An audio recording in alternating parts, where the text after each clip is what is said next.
The Dragonfly Story, written by Kelly Owen, illustrated by Helen Braid. The Owen family were feeling sad. There used to be 5 of them. There was Mum, Dad and 3 children, Abby, Jenny and Joe. But then Abby died. Now there were only 4 of them. Life felt very strange without their sister, and they were all very, very unhappy. Jenny missed the bedtime chat she had with Abby the most. Joe missed the funny games Abby would play with him. They had lots of happy memories of their sister, but wondered where she had gone. "Where is Abby now?" asked Joe. "She's dead," Jenny replied in a quiet voice. "But where is dead? Where is she gone?" he asked. "I don't know," Jenny said. "Heaven, I suppose." Mum and Dad overheard them talking. "Come on, let's go to the park," Dad said. They went to the big park, which had a large boating lake.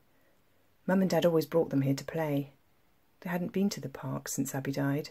They hadn't felt like playing there without her.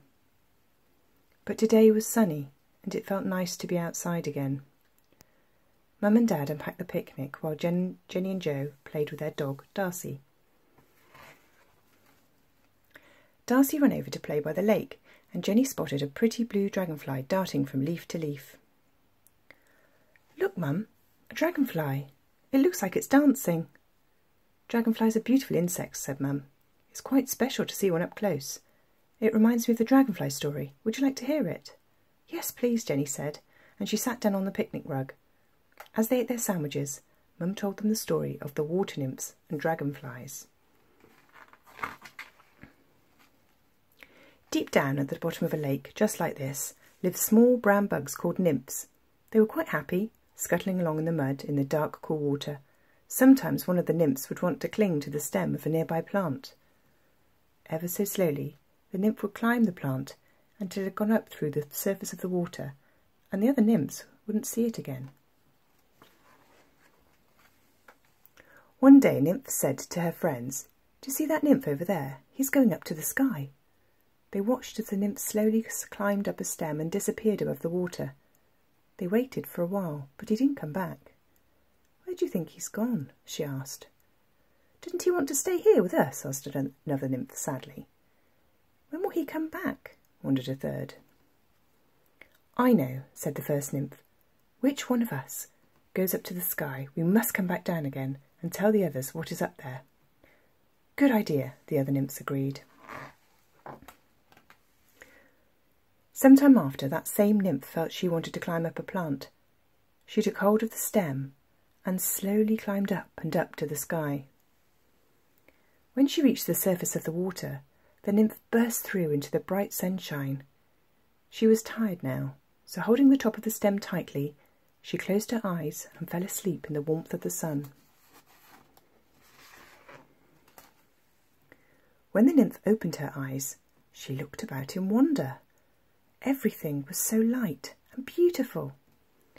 She looked down at her reflection in the water and saw her old bug body had completely changed. She had turned into a dragonfly. She now had an amazing long blue tail. She gave a little wriggle and stretched. 4 beautiful silver wings fluttered in the breeze. With a whoosh, she lifted up and flew high above the water.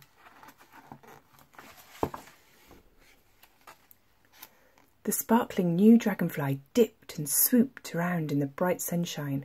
She skimmed along the water's surface. She felt so free. After a while, she landed on a plant to rest and looked about. She was so happy and relaxed in this beautiful place.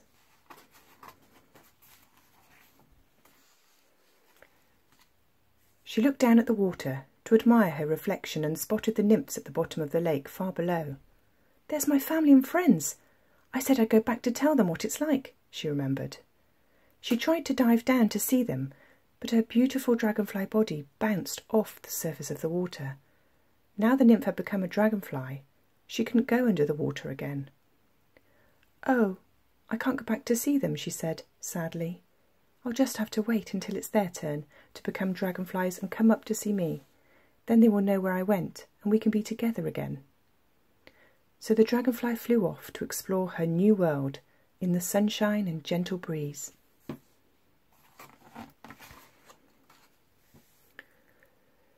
Abby's a dragonfly now?" asked Jo when the story was finished. "We're all a bit like the little nymphs living under the water on earth," said Jenny, "and Abby has gone somewhere like the place above the water, like heaven. So when we die, perhaps we change into something more beautiful too, like the nymphs into dragonflies," Jo said. "That's a nice way to think of it," said Mum. "We all miss Abby very much. We didn't want her to leave us so soon. We believe she has gone to a place where she can be peaceful and happy, just like a beautiful dragonfly flying around a lake in the sunshine."